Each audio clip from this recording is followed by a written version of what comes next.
the core set and join the game Discord. Scouring the internet for the packs I can't afford. But now I'm getting worried cause I see it everywhere.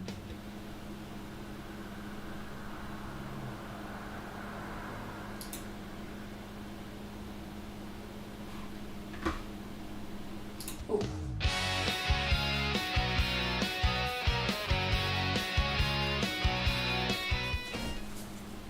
Oh, sorry about that, guys. Hey, welcome to the stream.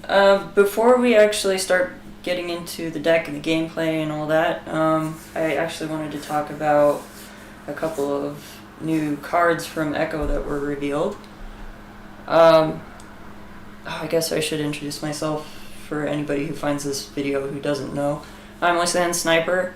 I started streaming just a few weeks ago.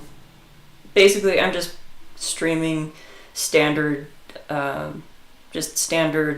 Marvel Champions gameplay. I figure most of the other streamers are doing expert already. Got at least one who consistently does heroic, and not a lot of people who just play standard.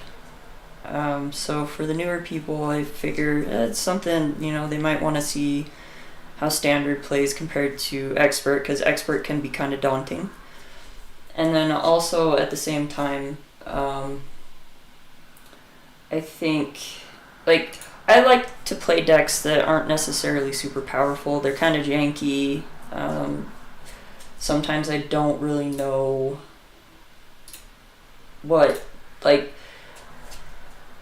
sometimes I haven't really played with the deck much before the stream.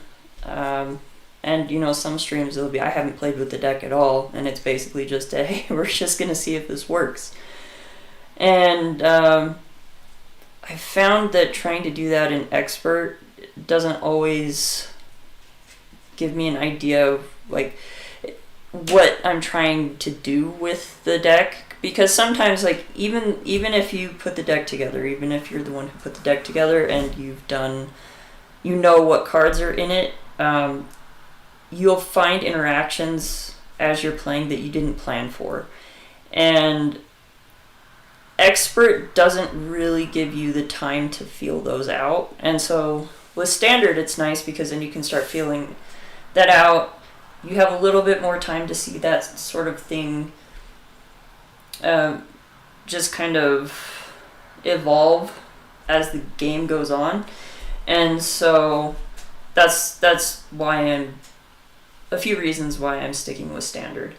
But now let's get into what I have on the screen, which I'm sorry for the resolution. That's how they are on the Hall of Heroes. But you can see, let me pull up the actual window here. Alright, we've been shown 2 new cards from Echo's kit. Both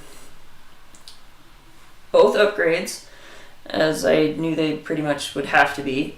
Though there's one card we still don't know that I'm pretty sure is a support. Oh, and apparently it has been confirmed that the missing card between Echo's hero card and the Daredevil ally. So if you'll remember from the last video, and I'm sure if you've watched several videos of the people talking about the reveal article and obsessively digging into the cards and what cards she has in her kit, you'll remember that her hero card was number 37, and that Daredevil, which was the first card in her kit as the ally, he was card 39. So in between Daredevil and Echo's hero card and Daredevil ally, there's a card that we don't know what it is, or it could be multiple cards. In Iceman, for instance, his kit consists of 6. Well, it doesn't consist of. It has 6 cards that are basically part of. I mean, it's called Frostbite. It's a deck. It's all the same card, so they're all number 2. They're all card number 2 because he was just a pack, and so that's 6 cards numbered within the pack as number 2. So for Echo, it's entirely possible that she actually has more than one of the same card that is numbered as 38. It could be like, as with Iceman, it could be an upgrade that she can put on different enemies as they come out, or as she attacks or thwarts. I have absolutely no idea what the card could be. I'm pretty sure they did that on purpose. I'm pretty sure that FFG has figured out by now that people just kind of tear articles apart and obsessively go through them. Before Civil War was announced, they had an article that kind of teased like a fantastic new addition to the game, I guess. I don't remember the exact wording, but I do know that the word fantastic specifically was used, and people just took that and ran. And and FFG kind of realized, they were like, oops, didn't mean to do that. So for those who don't know Marvel Comics very well, Fantastic would be alluding to the Fantastic Four, which is a bunch of heroes that have been wanted in the game for a while. I don't particularly care about the Fantastic Four. I would much rather see, and this is a huge tangent, I apologize, but I would much rather see either Marvel Knights or Midnight Suns. Either one of those is going to get me the heroes that I really want to see, or is likely to get me the heroes that I really want to see. Blade being one of them. Punisher, possibly. I don't know how likely Punisher would be in Midnight Suns, which seems to be more like mystic and supernatural focused, or if he'd probably be more likely to appear in Marvel Knights. I'm just going by the tiny smidge of research that I've done on who was in what team, but apparently all of these heroes have kind of crossed back and forth between the two. So Blade is one that I would likely see in either team. I apologize for the noise. My cats are playing in boxes. Hey! Stop! Anyway, and then so Blade and Punisher are two that I really, really want to see. Those teams would also, Midnight Suns specifically probably would be the most likely place that we would see a redesign of Doctor Strange, which honestly I also wouldn't mind. I know a lot of people have really wanted to get their hands on Doctor Strange. He's one of my personal favorite characters just in the Marvel universe, and so when I found out that they were making him as a hero back towards the beginning of the game, I was really excited. And I haven't played him in a really long time, though I need to get him out and play him again. Maybe he'll be in an upcoming stream. I'll play Doctor Strange. But anyway, so a Doctor Strange redesign would actually slot in perfectly with one of those teams. And then, let's see, who else? I don't know Ghost Rider all that well, but I think they could do some really interesting things with Ghost Rider. Personally, I would prefer that they go with the one on the motorcycle, just because, I don't know the Ghost Rider names, I'm sorry, but I do know, the motorcycle is kind of iconic with Ghost Rider. And again, his name is Ghost Rider. Like, whereas, like, oddly, I know the name of the guy who drives the car, who's the Ghost Rider, and that's Robbie Reyes. Like, you're not riding a car, you're driving a car. So I really want to see what they would do with Ghost Rider, like, and a motorcycle. Ghost Rider, I think, could be really cool. But anyway, let's get back to Echo. So yeah, we have actual confirmation that card 38, that is not a misprint or like an accidental misnumbering. There is actually a card, they just haven't revealed it yet, which is a little strange. And the fact that the cards that they've showed us so far, none of them refer to like having anything to do with this particular card. Nothing has referenced it. It makes me really wonder what they've done with the card. But anyway, let's look at these two cards that FFG has revealed for us to look at. First, we've got Echo's Katana. It's a 2-cost upgrade. It's restricted, and it has a hero response as an attack. After you play an event, exhaust Echo's Katana. Deal damage to an enemy equal to that event's printed cost. This attack gains piercing. Echo's Katana, the closest thing to it that I am able to think of is, let's go here, this is still up from before, but we can look for so this card, Hone Technique, which came in Nova's pack and completely redefined aggression as far as how much damage you can do with it, and it really turned some cards in aggression around. I actually did not play Hone Technique until somewhat recently. It was just not a card that interested me a whole lot because everybody was jumping on the bandwagons like, oh, Hone Technique is awesome. But Hone Technique is when you play an aggression attack event, if you pay for it using a mental resource, increase the amount of damage that event deals by its printed cost, which is crazy. So there are certain cards within aggression that immediately became, according to the community, immediately became viable because of Hone Technique.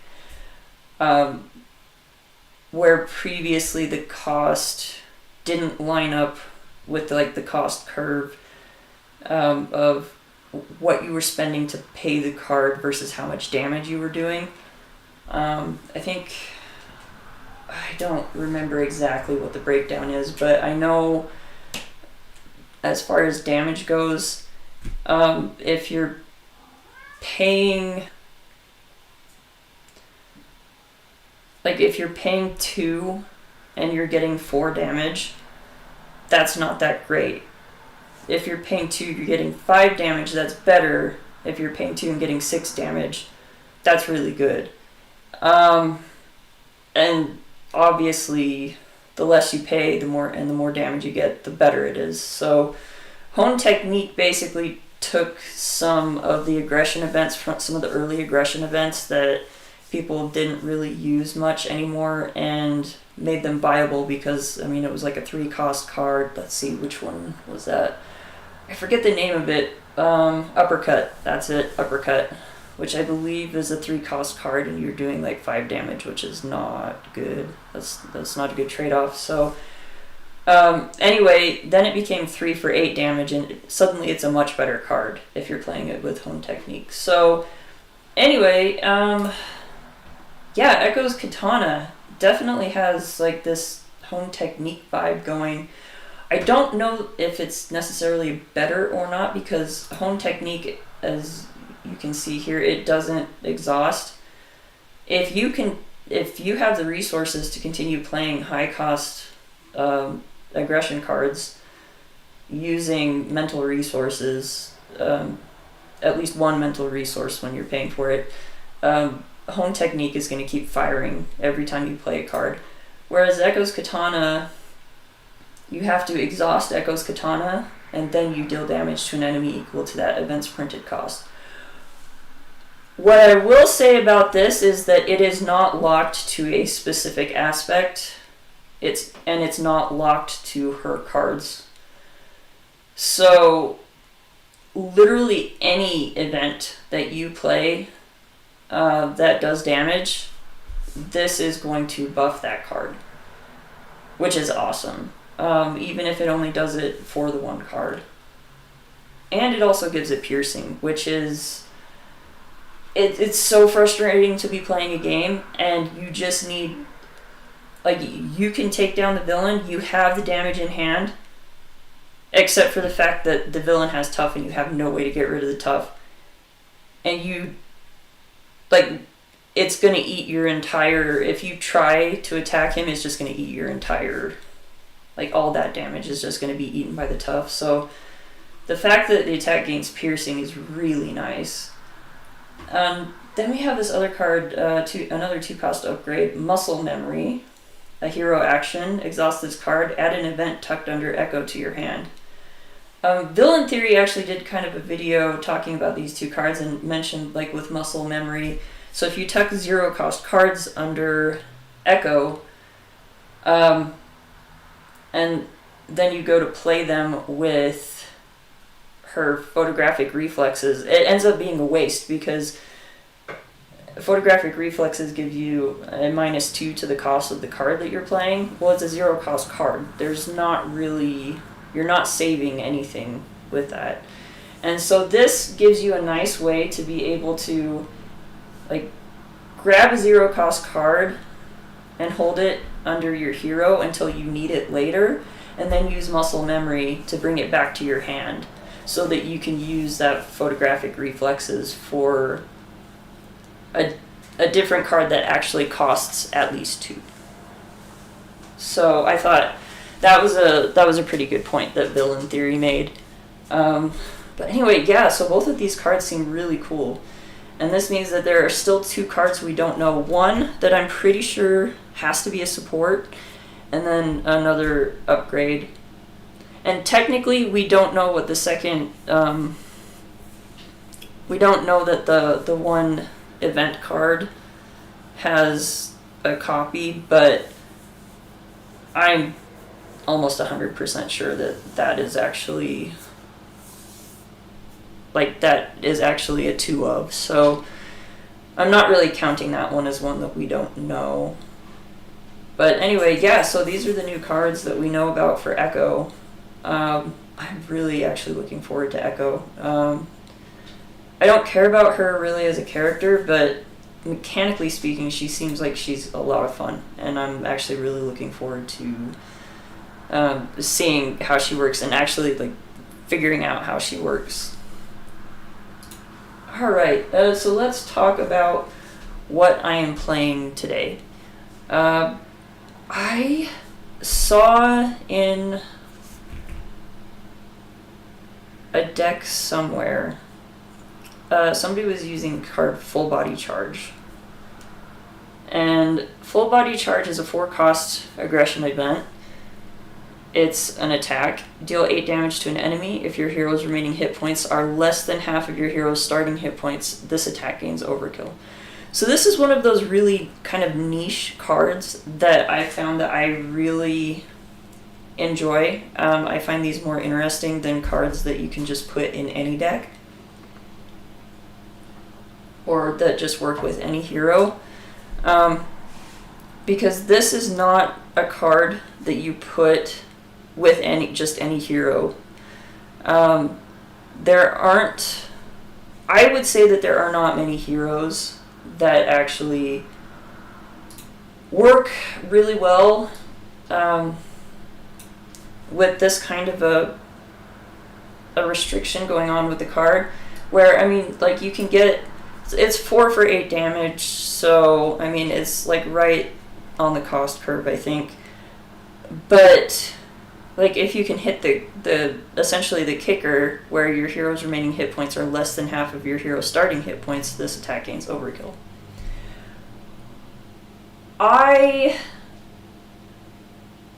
Oh, man.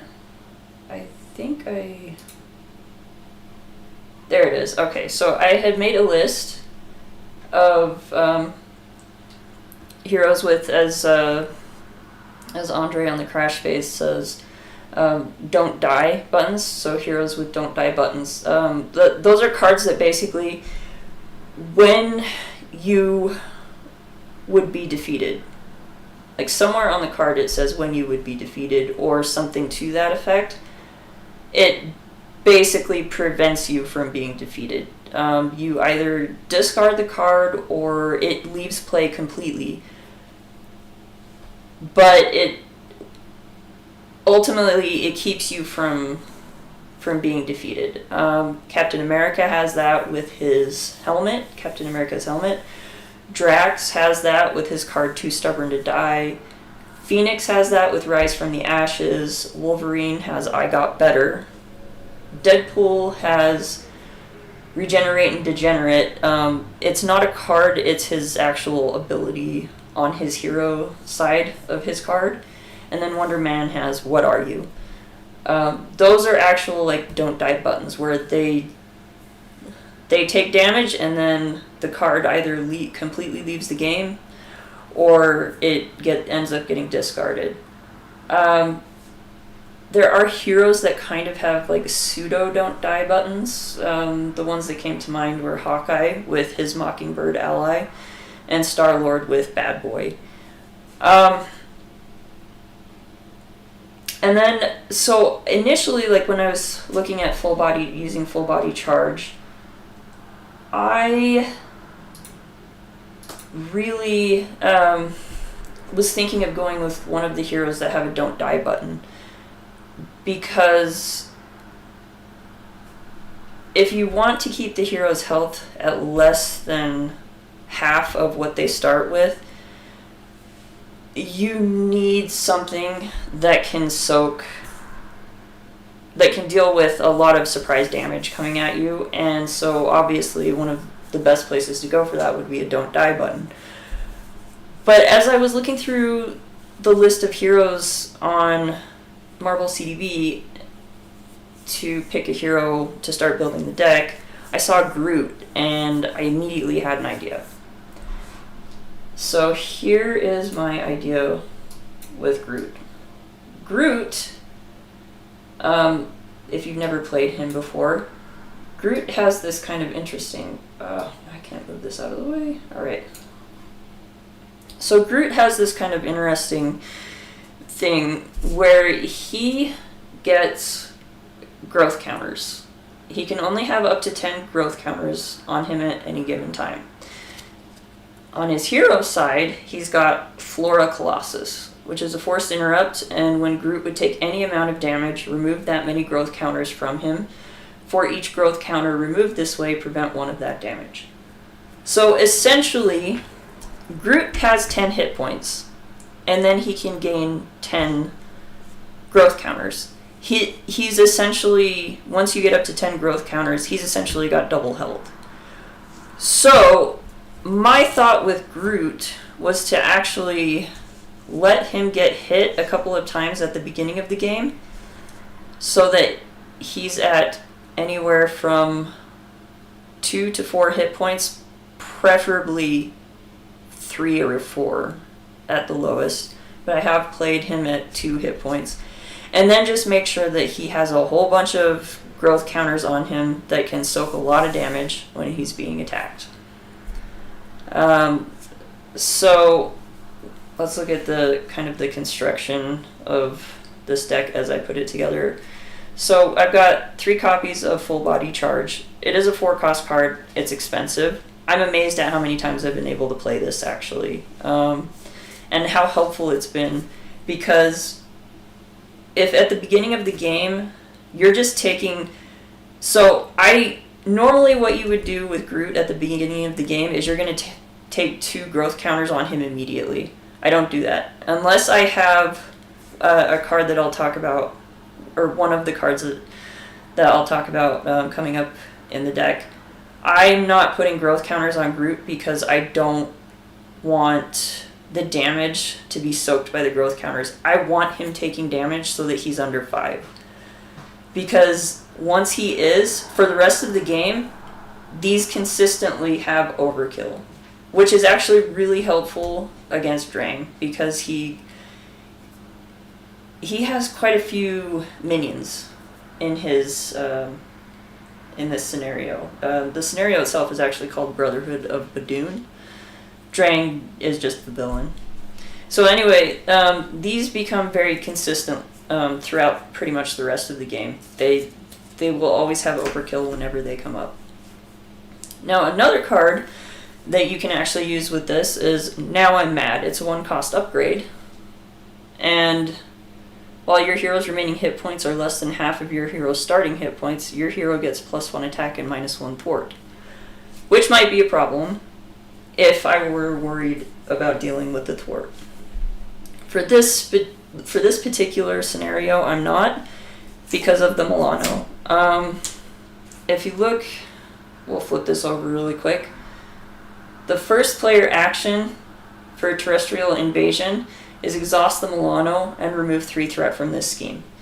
So for this particular scenario, the Milano, for the most part, is doing nothing but dealing with threat. I've actually played, because I just wanted to see if this deck works, so I've actually played through this scenario a few times with this particular deck, and it's amazing how different things have been depending on when cards come out, like in what sequence cards come out. But the one consistent thing has been that the Milano does a really good job of keeping down threat, along with, I have 2 allies in this deck. One of them is Rocket. Rocket can thwart for 2, which is pretty good. Like, unless I get overwhelmed with basically every single side scheme that's in this deck, between Rocket, the Milano, and then Groot has a couple of he's got a couple of thwarting events in here that we'll talk about as we go through the deck. Like, that's enough to pretty much keep the threat down, unless things go really bad.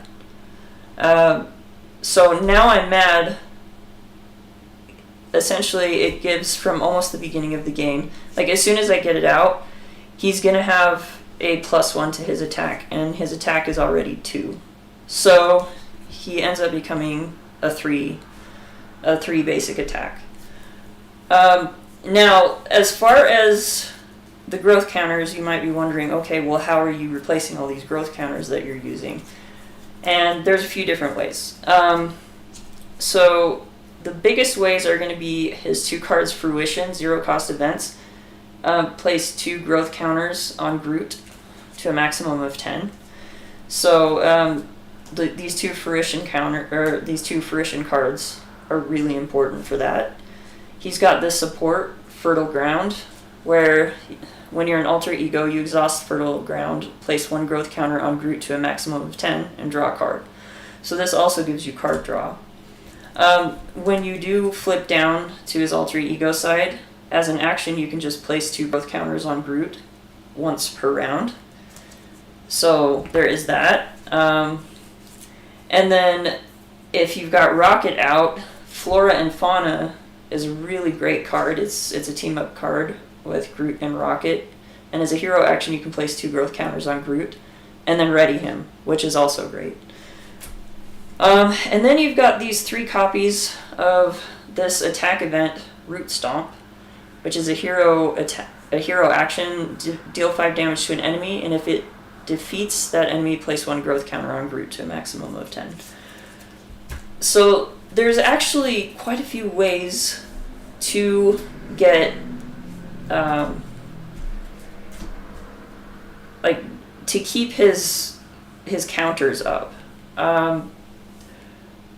Before this most recent deck build, it's been a while since I played Groot, and when I played him before, I always felt like I had to hoard his growth counters, because I felt like there was no good way to get them back, and I was so wrong.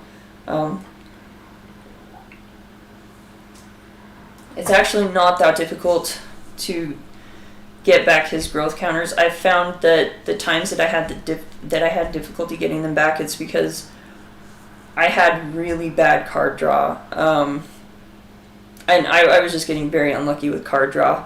Most of the games that I have played with him over the last week, it's been very consistent, being able to either, pull the cards that I need in order to give him the growth counters, or I can easily flip down because the Milano is taking care of threat off of the main. Now, as far as using his buffed up stat, since he's going to be a 3, and actually, later in the game he can end up being a 4 if I am able to get it out combat training, which gives him just a +1 attack anyway. I've got Kit, which is exhaust Kit and spend 2 resources of any type to ready a guardian character. Another way to ready him is through his lashing vines, and this is another place where you're also going to lose growth counters, is because in order to trigger lashing vines, you have to remove 2 growth counters from him and then exhaust lashing vines, and then it readies Groot. He's got 3 other something vines upgrades that do different things. Battle Fury is also a way that you can ready him. You do have to. So this is where wording comes in very important. So Battle Fury says after your hero attacks and defeats a minion, deal 1 damage to your hero and discard Battle Fury to ready your hero. If it said to take 1 damage, this card would be useless to me, and would not work in this deck because he would be unable to take damage. But since you're dealing the damage to him, in Marvel Champions, if you don't know, there's a difference between dealing damage and taking damage as far as how different cards and abilities can trigger. For instance, with Venom, I remember shortly after Venom came out, I thought it would be really fun. He's got an ability on his hero side that allows him to, he takes a damage and then he basically has a free wild resource to use, and he can only do that once per, I believe it's phase. I believe that's a phase 1. Anyway, it specifically says he has to take the damage, so the damage actually has to come off of him. His hit points actually have to go down in order for that to trigger. So if Battle Fury had said your hero takes 1 damage and you discard Battle Fury or something to that effect, basically you have to take damage, it would not work for this deck because I'm trying to keep Groot's growth counters up as much as possible so he can't take damage. That's literally the entire point of this deck, is so that Groot cannot take any more damage than he's already taken in order to, basically make these cards function. And so Battle Fury is actually perfect for this deck because the damage is dealt. It doesn't matter if it actually affects his hit points or not, which it won't. It'll just knock off one of his growth counters, which is not, as I said, that's not that big of a deal. And now we get into the other 3 vines that I was talking about. Vine spikes being a very important one for this deck because you can remove a growth counter and exhaust vine spikes, and then Groot gets +2 attack for this attack. So if he's got both Now I'm Mad and combat training out, he's a 4 attack, and then you use vine spikes for 1 attack. He's attacking a basic attack of 6 that turn. And then entangling vines gives him +2 thwart. With Now I'm Mad, he gets -1 thwart. His thwart is already 1, so he actually becomes a 0 thwart because of Now I'm Mad. But entangling vines can you remove a growth counter and exhaust entangling vines, and in a pinch, you can thwart for 2 if you really need to. Not important. I like to get this out of the deck though, just for emergencies and also just to get it out of the deck. And then Vine Shield is a good one to get out there because you remove a growth counter and Groot gets +3 defense for that attack. So he's already got a 3 defense just on his hero side. So this would make him defend for 6. And discarding 1 growth counter from him in order to prevent more growth counters from being knocked off and from damage is actually not that, it's not that bad. It's much easier to replace.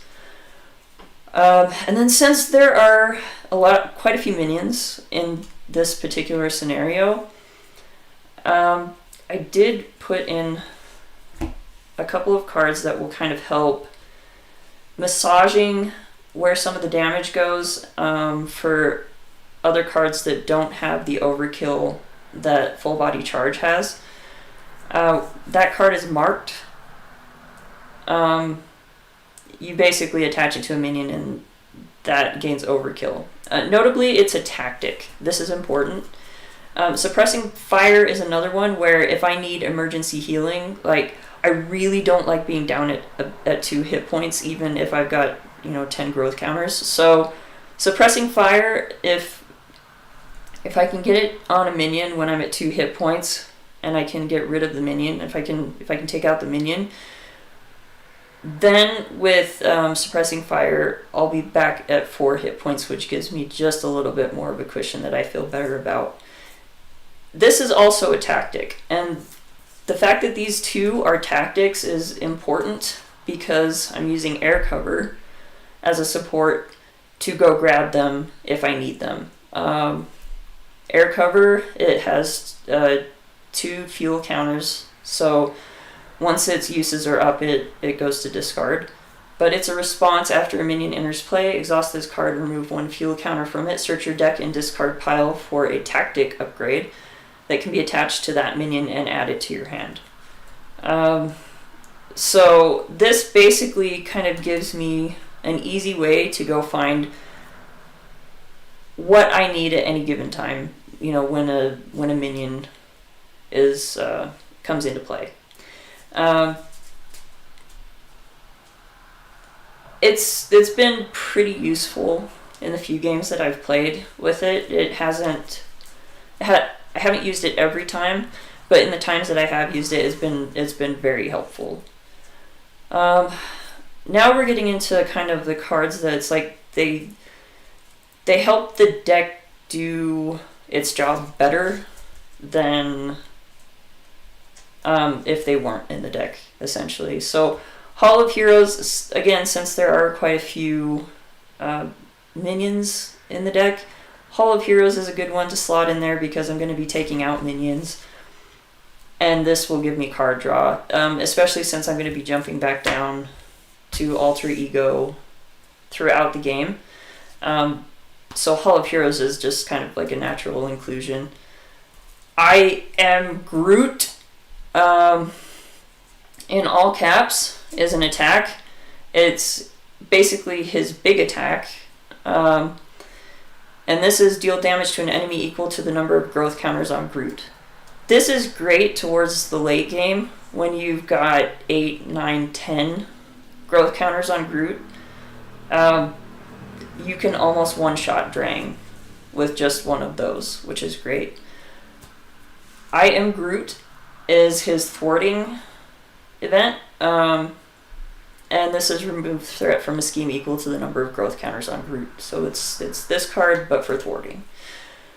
I don't use this a lot. First of all, it's a 3-cost event, which is a bit expensive. But if I find myself in a lot of trouble with threat, it can be very useful as long as I've actually got the growth counters to make it work. We Are Groot is one that I still haven't used. I haven't really needed to. But you can remove up to 4 growth counters from Groot and choose that many friendly characters and give each of those characters a tough status card. The fact that he can defend for so much and he can, pretty reliably ready or do damage in some other way, this just hasn't been very useful.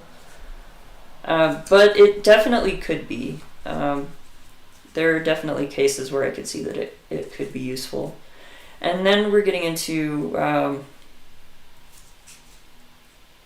guess this is kind of more the economy side of things. So martial prowess helps me pay for, not I am Groot. It'll help me pay for that. It'll help me pay for root stomp. Deft focus helps me pay for those as well because they're all superpowers. Like pretty much all of his events are superpowers. So deft focus is great.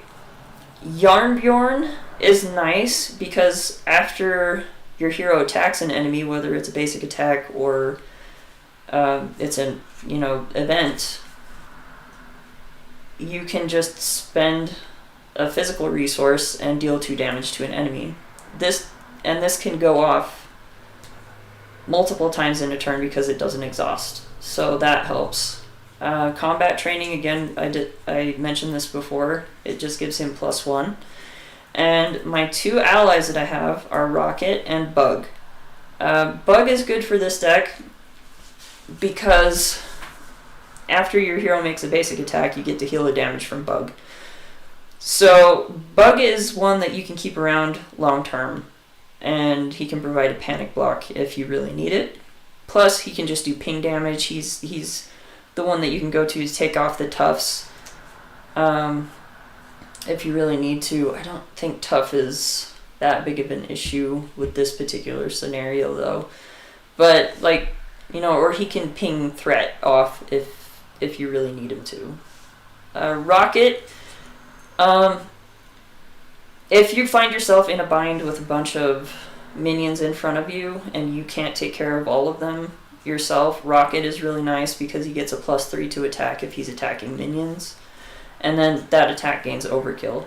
The only thing is with Rocket, he's not my go-to minion killer because when he kills a minion, I don't get to take credit for that on Hall of Heroes. And then we get down to our resources, which I've got 2 copies of the Power of Aggression, 2 copies of the Power in All of Us. The Power in All of Us will actually pay for kit. So when I want a ready Groot, I can just use Power in All of Us, and that counts as 2 for kit. And then the basic doubles. So that's the deck. That's kind of how it came out. It seems to work pretty well. I've had a lot of fun with it. It's really fun to kind of play the game when you're, sitting at, anywhere between 2 to 4 hit points, and nothing is able to touch you because you've basically got this, armored shell around yourself. If you do want to try this deck, every deck I play on stream, the link for that deck is actually in the it's in the, not the comments, the description. It's in the description. So if you want to play this deck, if you want to clone it and kind of tweak it and make it your own, feel free and go ahead. Leave me a comment. Let me know what you've done with it. I'm probably going to end up renaming it. I didn't really know what to name it. I was trying to think of something clever, but I couldn't come up with anything, so but I have, just today I was thinking, I guess I have some ideas, so it's gonna end up getting renamed. But anyway, yeah, so that is the deck. So that is all shuffled up. Oh, and I actually wanted to talk about, so you might notice these are new. These here are new. I'll take those cards out. So I just got these on Friday. Me and a couple of friends went in on an order from Buy the Same Token, and we got these nifty little deck boxes that actually turn into trays. Isn't that awesome? And like this, the lid, you know, when you put it together, so it's actually really nice. And then, you know, you put it in like that, and it actually like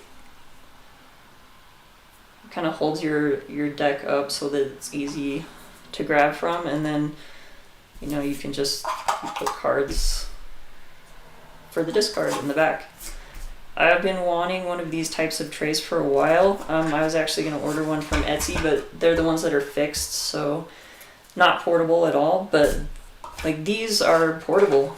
And speaking of portable, before we get into the game, so I've been kind of thinking about, I wanted to put something together where I could take, as long as I was planning ahead and I knew what hero and what scenario I was going to play against, like just a kit that I could throw all my cards together with, you know, the tokens that I need, and then just take it with me, and it can easily fit in a backpack and is not that difficult to set up. It's you know, quick setup, quick tear down.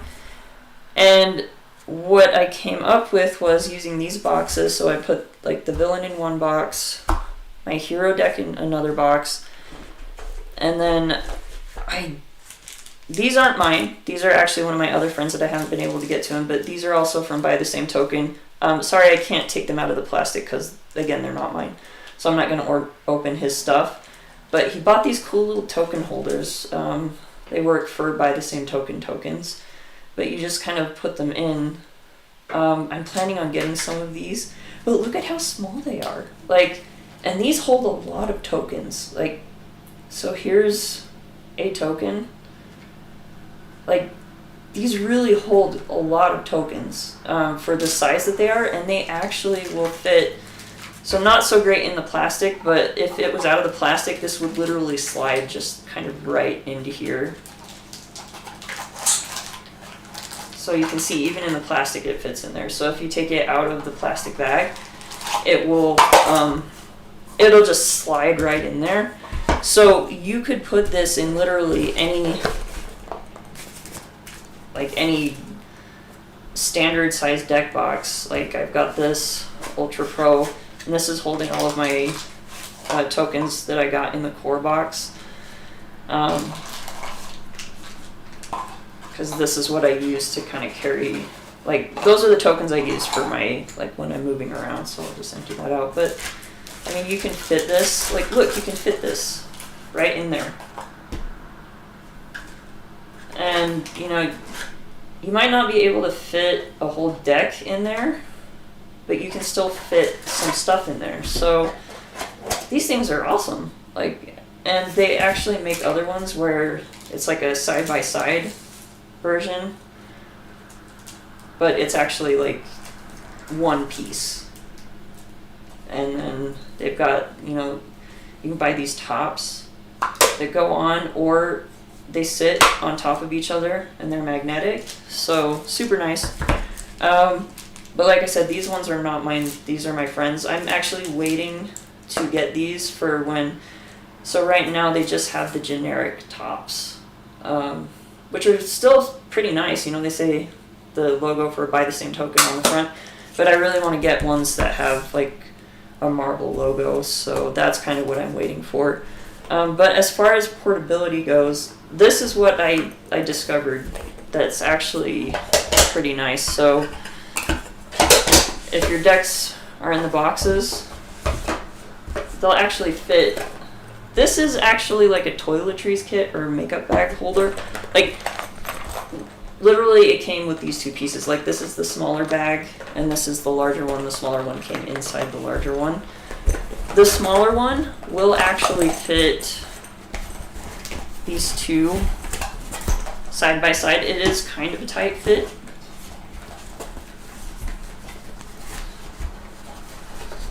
but it is possible to get both of them in there and to zip it up. Now, as far as like your tokens are concerned, they won't really fit in here.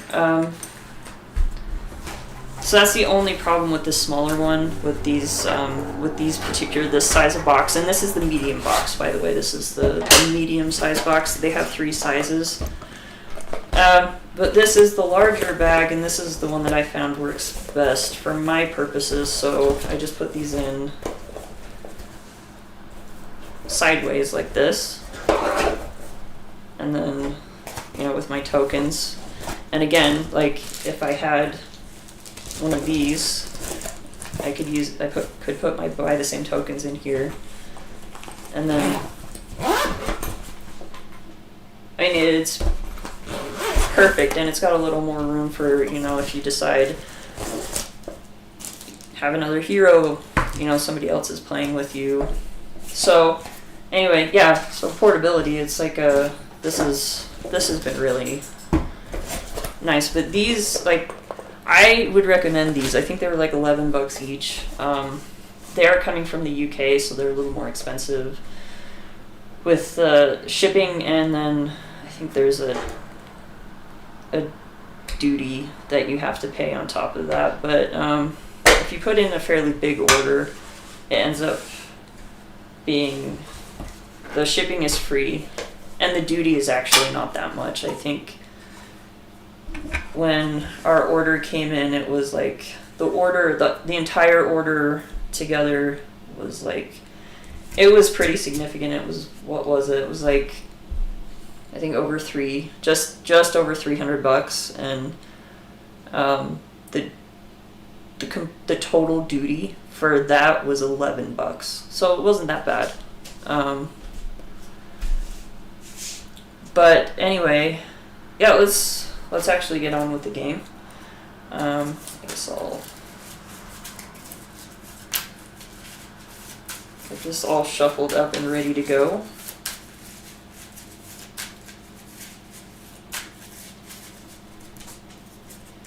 Okay, and then I'll shuffle this a little bit more.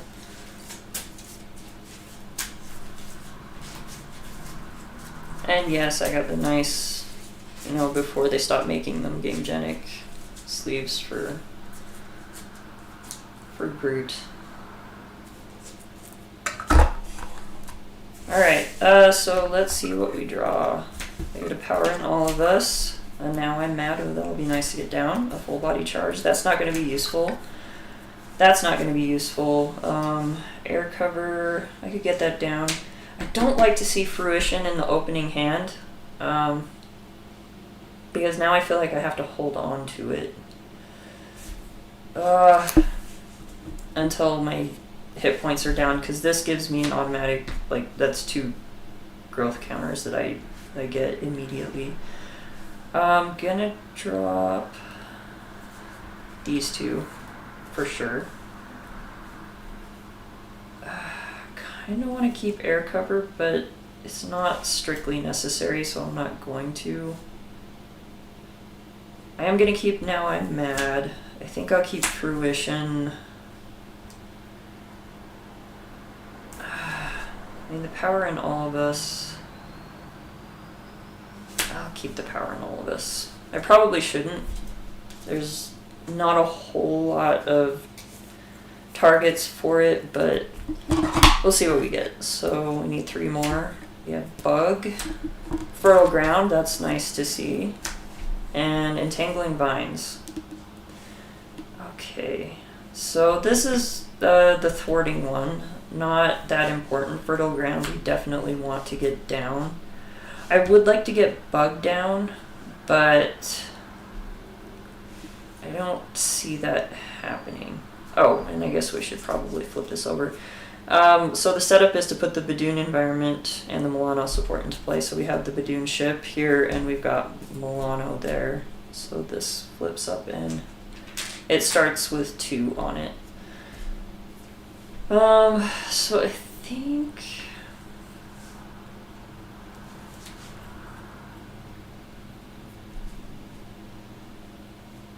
I mean, I could play everything. So I could use Entangling Vines to get down Fertile Ground. I could use the Power in All of Us and the Milano. Like, this would be one of the few times I would actually use the Milano for the resource to get out Bug. And then I could use Fruition to pay for Now I'm Mad. I just hate using Fruition that way because this is kind of important later when I need to make sure that I'm refreshing or replacing my growth counters. But we're not going to hold cards. Alright, so we're going to play Now I'm Mad. This right now does absolutely nothing for me. It will as soon as I start taking damage.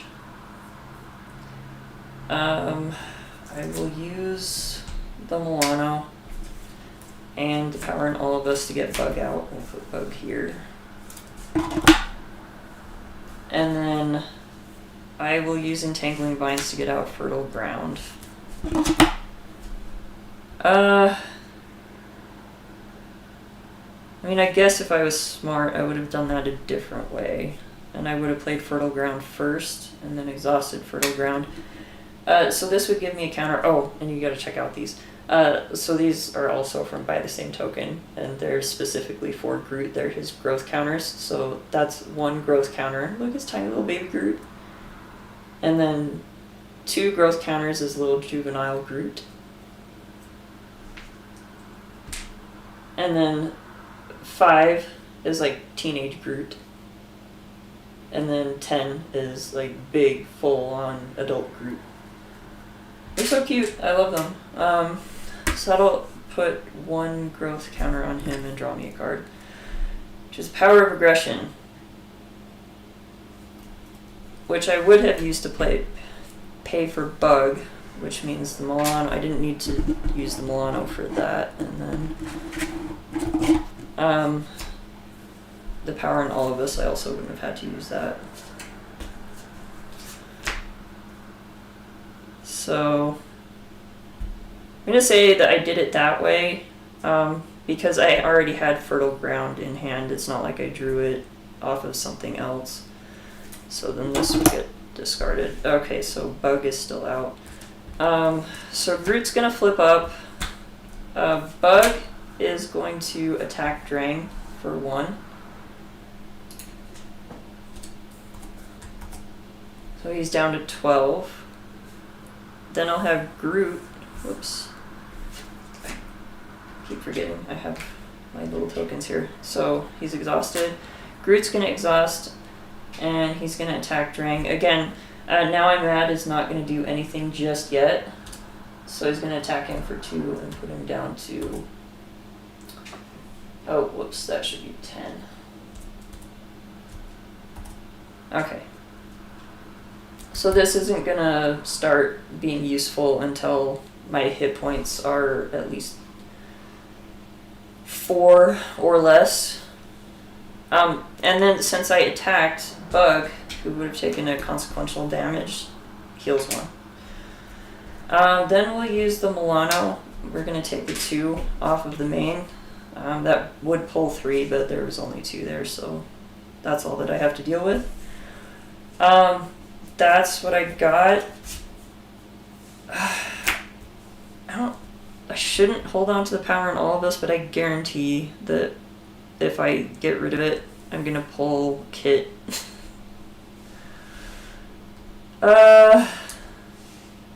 You know what? I'll do the noob thing and I'll hold on to it. So that's 1, 2, 3, 4, 5. Yep, I shouldn't have held on to it. I had 2 root stomps. That's depends on what I end up getting. All right. I am Groot. Yes. All right. So we're putting 2 threat on the main. Welcome to the stream. And then the Badoon ship. So on this, after resolving step 1 of the villain phase, resolve the Badoon ship's charge up ability. And the charge up ability is place 1 barrage counter here. Okay, and then if there are 4 or more barrage counters here, deal 2 indirect damage to each player and remove all barrage counters from here. So that's something we also kind of have to watch out for. Sorry, I had to take a drink.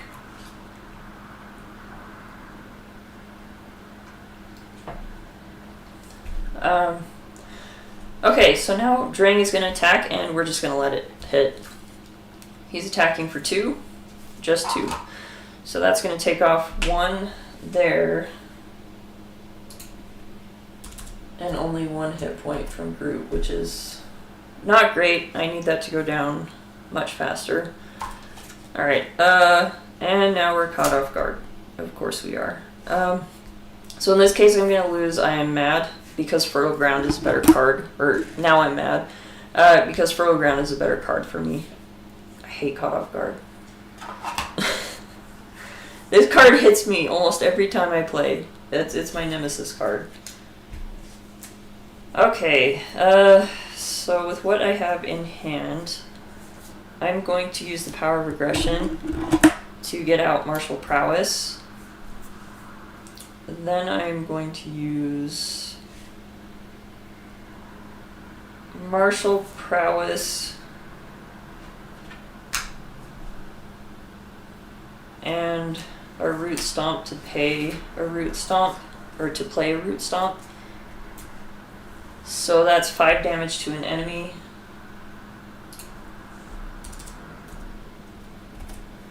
So Drang is already down to 5. Since it didn't defeat him, I don't get to place a growth counter on Groot, which is fine. I don't want to. I don't want to start getting the growth counters until after he's taken damage. Then Groot is going to attack for 2. So he'll be down to 3. Or before I do that, I need to attack with Bug. So he'll actually be down to 2 now. Then I attack with Groot, and Bug is healed 1. And then I will exhaust the Milano to take 2 off of Terrestrial Invasion. Okay. Actually, this would be a great place for Badoon Ship to end up going off. I wouldn't mind the damage right now. Alright, famous last words. So this gets 2 again. This is going up by 1. Drang is attacking for 2. We're just going to take the hit. We get a Badoon Grunt. So the boost is to put Badoon Grunt into play engaged with you. And the forced response is after Badoon Grunt engages you, if there are no other minions engaged with you, deal yourself 1 face down encounter card. So now I have an encounter card. But I end up taking 2 damage from the attack. So I'm down to 7. And then I'm going to be attacked by the Badoon Grunt because he came out during the attack portion of the villain phase. And so he doesn't activate until after Drang's finished activating. So he came into play while Drang was activating, which means that he's there in order to activate. So that's going to put me down to 5. And normally this would be the point where I'm like, ah! But this is actually, like, my health is not going down fast enough. I should be at 3 or 4 hit points by now. Alright, let's see. Oh! Okay, so Drang's going to attack me again. So this is where I'm actually going to have to exhaust to block Drang's attack. Because I'm low enough. Like, he'll hit me for 2, which would take me down to 3. Plus, you know, whatever comes up here. And then the Badoon Grunt hits me for 2, because this is a gang up, so both of them are going to attack me again. That, if Drang gets even 1 boost icon, I lose immediately. So, I'm exhausting in order to defend against Drang's attack, so he's attacking me for 4. So I will take 1 damage because I defend for 3. So I'm down to 4. Then the Badoon Grunt is going to attack. I could have Bug jump in the way. I'm not going to. So I go down to 2 hit points. Not super great. Like, I would prefer to be at 3 or 4. More preferably 4. But this will be okay. And now we get a Badoon Sentry who has Retaliate 1. Alright. So not too bad. Oh, I totally forgot to draw cards. And I'm just gonna... I'll hold on. 2, 3, 4, 5. Actually, okay, so I'm glad I held on to it because look who's in hand. Rocket. Alright, I got my Lashing Vines, which is not bad. I got Flora and Fauna, which is actually really good with Rocket. With everything in my hand, I'll be able to play everything. So that's good. Alright, we're going to use the Milano to take 2 off of here. I'm going to use the Power in All of Us, and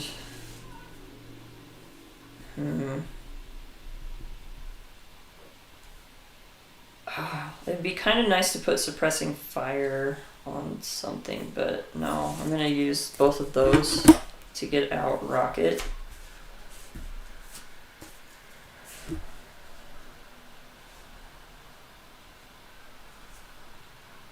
And then, let's see.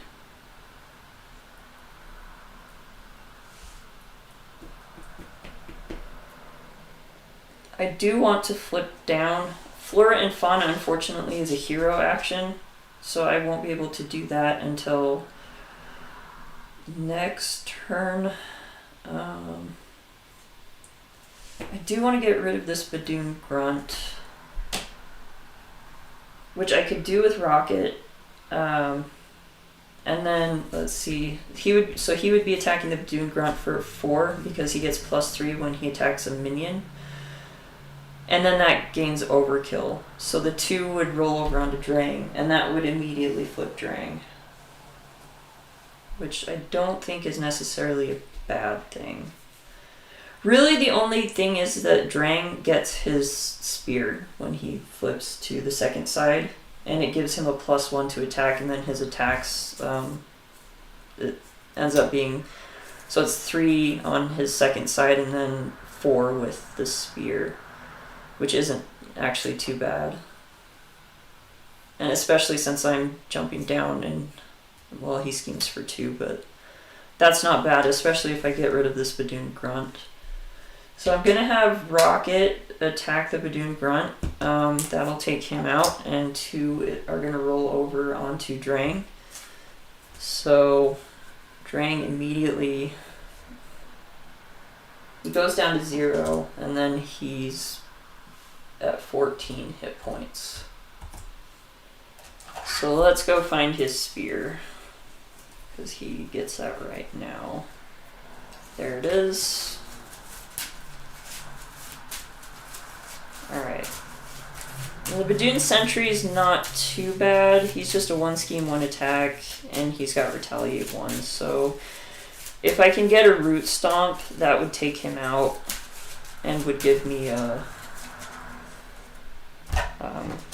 growth counter, which would be nice. So we're going to move this over here, and Drang is going to get his spear. So I think I'll hold on to Flora and Fauna. Rocket actually should have a consequential damage on him.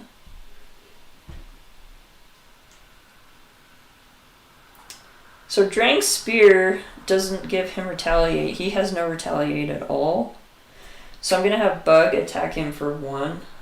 So he'll be down to 13. And then he's going to he'll take a damage. Okay. So now at this point, I'm going to actually flip down. I'm not going to heal. Normally, if you're on 2 hit points, this is the point where you would, if you were not exhausted, you would heal. I am exhausted, however, but I'm not going to heal. I wouldn't have healed anyway. We're going to exhaust Fertile Ground to place 1 growth counter on Groot and draw a card. So we got a full body charge. However, that's not going to help me right now, so I'm just going to use that to get Lashing Vines out. I'm also going to use his action to put 2 growth counters on him, so now he's at 3. And that will be my turn. Okay. I'm going to hold on to Flora and Fauna because that's going to help me with growth counters again. Plus, it's going to help Ready Groot, so that's always handy. So we got 1, 2, Root Stomp, good. 3, that's good to see.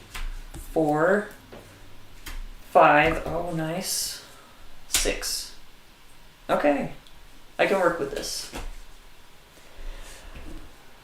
Right, this is going to go up by 2. This will go up by 1, is now at 3. Notably, when Drang schemes, we resolve the Badoon ship's charge up ability, so I'm going to be taking 2 indirect damage. I could, if I wanted to, put that on Rocket, and that would defeat Rocket. I don't really want to do that if I don't have to, though. So we'll see what happens when he schemes. So he's scheming for 2, 3, 4. Oh, there goes my obligation. Alright, so this is at 6. And then the Badoon Sentry schemes for 1, so it's at 7. It's 1 shy of popping. After Drang, so this goes up to 4. And now I have to decide what I want to do with the damage.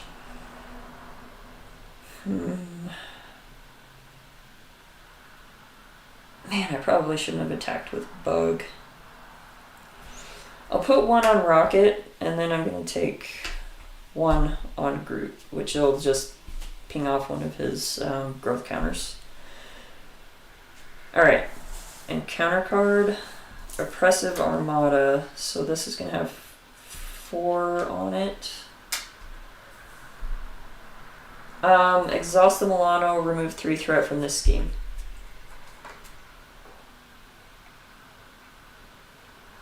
And this is just making me draw an extra card every turn, which is not great. But we can deal with that. Alright, so the first thing we're going to do at the beginning of the turn is Fertile Ground.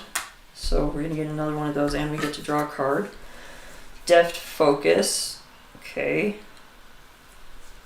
I'd like to see that.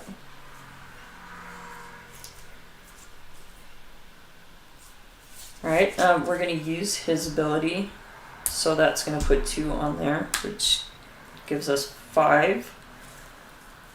Then, alright, let's see, so if I use Genius to put out Hall of Heroes, I use Fruition to give him 2 more of those. I don't have anything left to play Flora and Fauna because I need the Milano to do thwarting.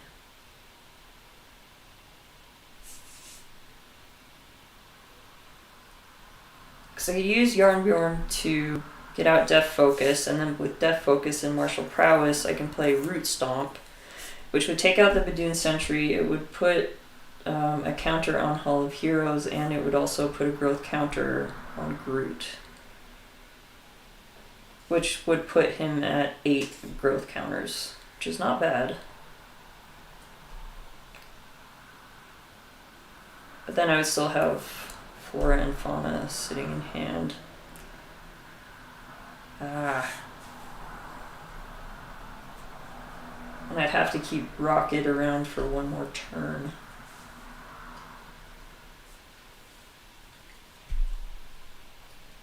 Oh, we'll do it. We'll see how it goes. Alright, so we're going to play Fruition to give him 2 more counters. We're going to use Genius to get out Hall of Heroes. We'll use Yarn Bjorn to get out Depth Focus. Okay, we're going to flip up with Groot. So see what I mean about the counters? Like they can go crazy if you can, you know, just get into a rhythm. Because every turn that you flip down should end up netting you 6 counters. I mean, it's possible to lose some during the villain's phase if they're doing damage, like again, indirect damage or whatever. Oh, that. Speaking of, those go away. But even with that, like you're still gaining quite a few of the growth counters. You just have to be kind of careful with threat. For Drang, it's a little bit easier to deal with because of the Milano, but with another villain, I will grant that it's more difficult to deal with, and probably less easy to gain the counter since you can't just be flipping down. Let's go on with the game. So we're going to use both Depth Focus and Martial Prowess to play Root Stomp on Badoon Sentry, so that's 5 damage. It's defeating that enemy, so we're going to place 1 growth counter on Groot. So he's up to 8 now. We'll use the Milano to take 3 off of here. So this is now at 4. I really want to keep Rocket around, but I also really need to deal with some, I would like to use him to deal with some threat, but for now we're going to have Groot attack. So he's going to hit for just 2 because I don't have any of my buffs out I had to get rid of. Now I'm mad. So, whoops. He does not have 111 hit points. He's got 11 hit points. There we go.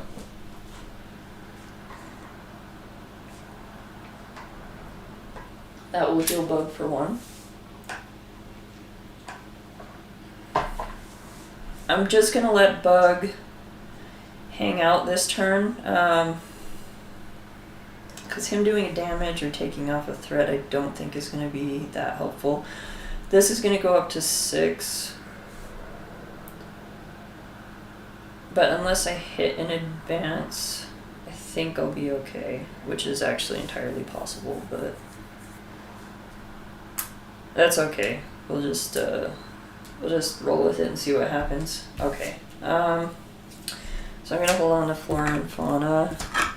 There's my combat training. I am Groot, Battle Fury, and we are Groot. So nothing super helpful this next turn. Alright, so this is going to gain 2. This is going to go up by 1. Drang is attacking for 4. I will block for 3. And this says to resolve the Badoon ship's charge up ability. So this goes up by 1 again. So now it's at 2. And then I end up losing 1 because he attacked for 4 and I only blocked for 3. Okay, so now we draw a card. And it's a Badoon Assassin who's going to attack with +2, so he's attacking for 3. Alright, so this is going to go down to 4, unfortunately. But that's okay. Alright, so now it's my turn.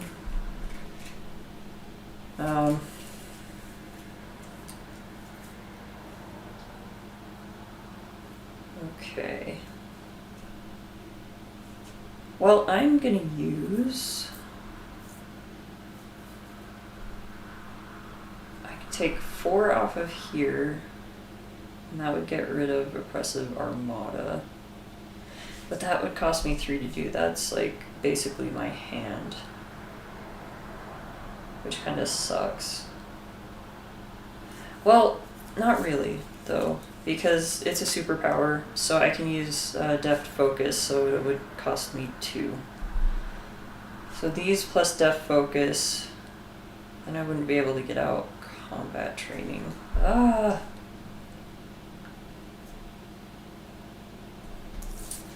I totally forgot I was supposed to get a counter on Hall of Heroes. Okay. Oh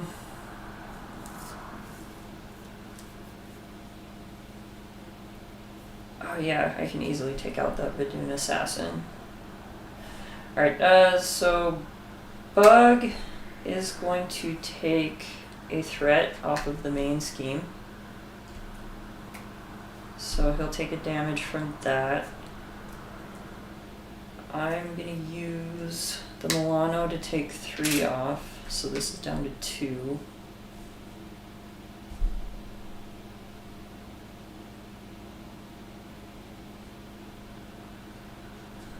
Okay.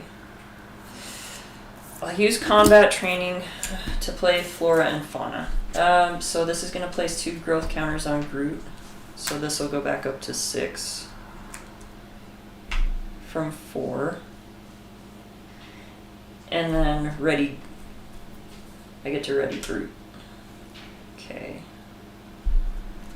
Which is nice. This is where marked would be really nice, because I'm attacking for 2. Well, I mean, it's not that much overkill, so yeah, but we're gonna attack the Badoon Assassin. He's only got 1 hit point.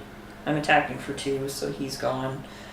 And then that means Hall of Heroes gets another counter on it. And then Bug is healed for 1. Alright, now that I've used Flora and Fauna, I'm gonna use Rocket to take 2 off of the main. So then Rocket is gone. And then I will use Deft Focus, We Are Groot, and Battle Fury to play I Am Groot. And that's going to take threat off of Oppressive Armada, which is just going to get rid of it. So there goes I Am Groot. So we actually managed to clear up quite a bit of stuff.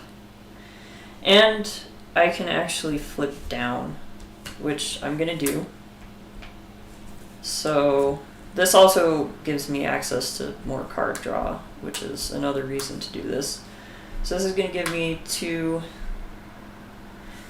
Wolf Fertile Ground. So that's going to add 1 more. And I get to draw a card, which is a full body charge. Alright.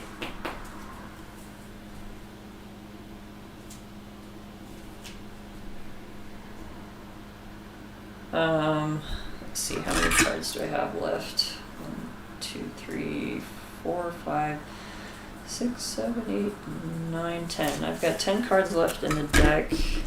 Do I have any more I Am Groot?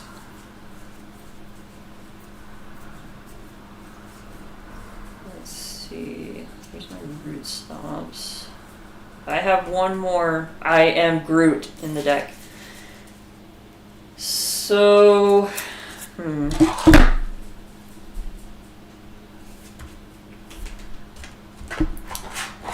think with that, you know what, I'm gonna hold on to full body charge just because I'll be able to play it. I'm pretty sure. Alright, so we're going to ready and draw. So there's 2, 3, oh there's marked, 4, 5, 6. Wrong, I am Groot. Alright. So this is going up by 2. This will go up 1. Drang is going to scheme for 2. For 4, so that puts it at 6. This is going to go off, which is going to take 2 of these away, and then those go. And then we draw a card. Alright, blindside, treachery. It's a peril. So other players can't help, but it's just me anyway. When revealed, I have to choose one to exhaust the Milano, spend 2 physical resources, or stun the first player. I think... I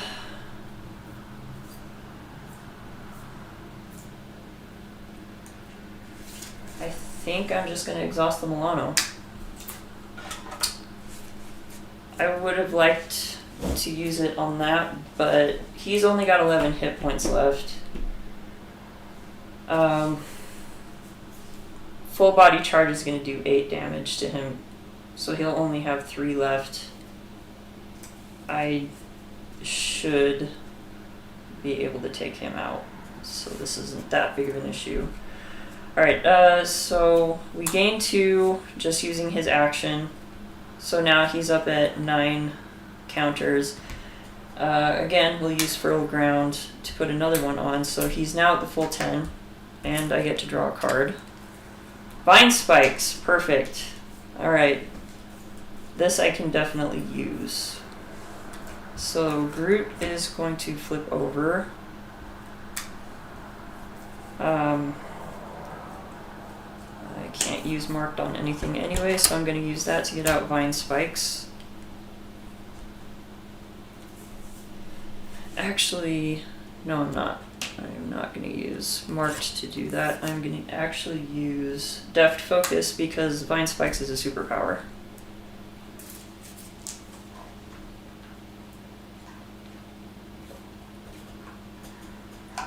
Oh, sorry, I had to drink more water. Okay, man, it's too bad I couldn't have used Hall of Heroes. That actually probably would have gotten me the one card that I really wanted. But this is okay, so I'm not playing this. This is going to help pay for full body charge, along with marked and martial prowess, because full body charge is an attack. So we'll exhaust martial prowess, spend strength and marked to play full body charge. So this is not, you know, if I had a minion in front of me, this would be perfect, because then it would hit the minion and then all the rest of the damage would roll over onto Drang because of where my hit points are at. But yeah, this one we didn't actually see a lot. I feel like we didn't see a whole lot of minions. We did see some, but not as many as I normally would here. So 11 minus 8 is going to be 3. So Drang is down to 3 hit points.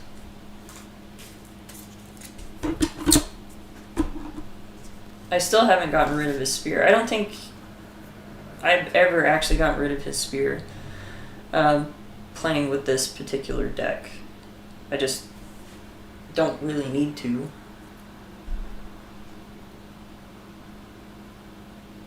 I mean, if I really wanted to, I could play Kit, but that's not going to do anything for me.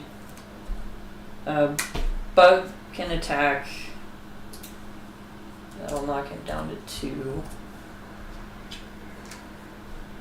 And then Groot will attack.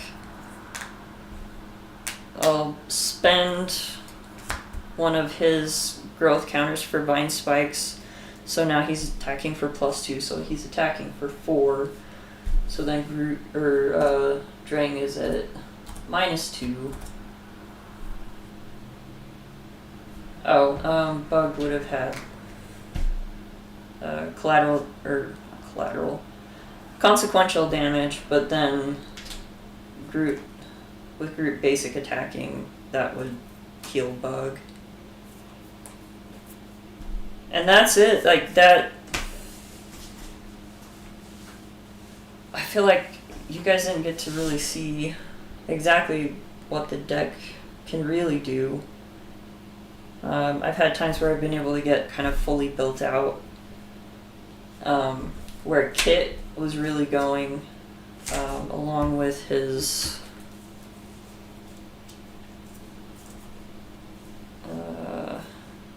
well, I've had his Vine Shield up and going before. Oh, I Am Groot would have been the very last card I drew.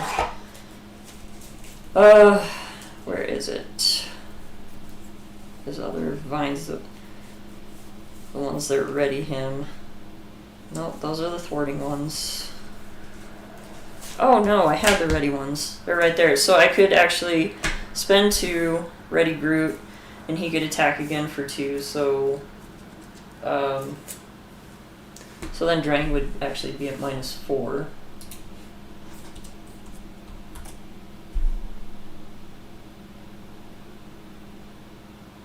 Yeah, it's kind of crazy, just how much you can do when Groot is. Look, I spent most of the game at 2 hit points, and Drang never did really anything. So yeah, that's basically the deck. This was actually a pretty quick game. Man, what time is it? Wow, it's only 8:30. Yeah. Well, I'm actually gonna go. I did not sleep last night, and I still have to work tomorrow. And today was a very long day at work, so I'm gonna try to get to sleep early tonight. So I'm not gonna stay on. Otherwise, I would probably play another game. But I hadn't really planned on it, and yeah, I really do. I kind of need to try to get to bed early tonight. So anyway, yeah, I hope you guys enjoyed the game. If I made any mistakes, let me know in the comments. And then, subscribe if you want to see more of this type of gameplay. I'll probably start uploading videos of me playing games, not on stream, just, if I get the chance to sit down and play a game and record it, I'll probably start uploading those. When more information comes out about Echo, I'll probably end up uploading a video about that, talking about that.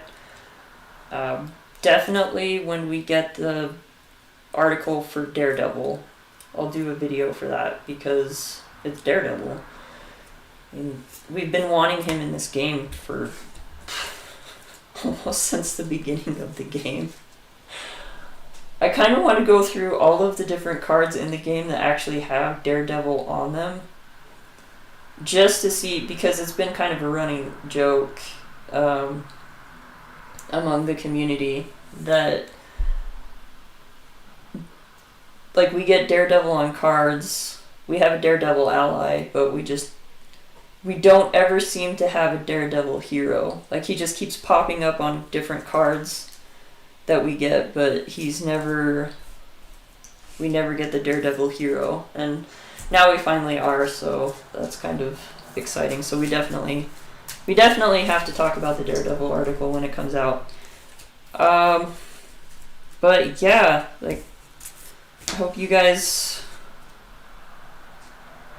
have a good one, and I will see you next week. I don't know what I'm playing next week. I'll figure it out. I'm also kind of considering doing like playing through campaigns. So like 1, maybe 2 scenarios on stream of a campaign, and I almost want to do Galaxy's Most Wanted because that's been one of the most contentious, like amongst the community. It's definitely considered the hardest campaign. Also, there are a lot of people who just don't like it in general. I personally don't have that strong of feelings about it. There's parts of it that are actually a lot of fun, and one of the scenarios in it that most people hate, I actually don't have an issue with. I see it as a fun puzzle. Though Ronin, like the very last one at the end, Ronin is hard. Ronin's definitely hard. But yeah, I'll see you guys next week, and you know what, since this card, it hits me every time. This is my nemesis card. I've decided that I'm gonna actually kind of accept it. Like, this is kind of part of my whole Marvel Champions thing, so yeah, like, I hope you guys don't get caught off guard. See you guys later.